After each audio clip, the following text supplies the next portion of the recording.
If you are in Baguio and looking for an all-day breakfast, after mo mag-exercise sa Camp John Hay or kagigising mo lang, one of the best breakfast area is the Hill Station in Camp John Hay.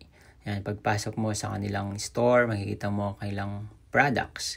Pero what's best is, of course, their breakfast. We have the longganisa, tocino, and ang pinakagusto ko dito, ang kanilang tapang usa. Kung ayaw mo naman, meron namang bangus, and other products kung ayaw mo ng baboy ramo or tapang usa. Meron silang fried chicken.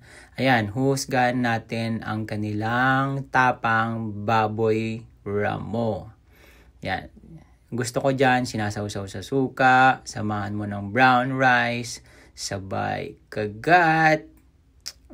Yummy, sarap. Sunod natin yung kanilang tapang usa. Bihira lang ako makakain yan, kaya naman sinamantala ko nang kumain ng tapang usa. And what's best, of course, is their coffee with that brown sugar. Sarap. Sarap magkape sa malamig na Baguio. Ayan, of course, ang kanilang dessert, hindi mawawala yan. Titikman natin yan. Masarap, hindi masyado matamis. Yan. Kaya kung nagawi ka sa Baguio, punta ka na sa Hill Station. At huwag kalimutan, mag-take out.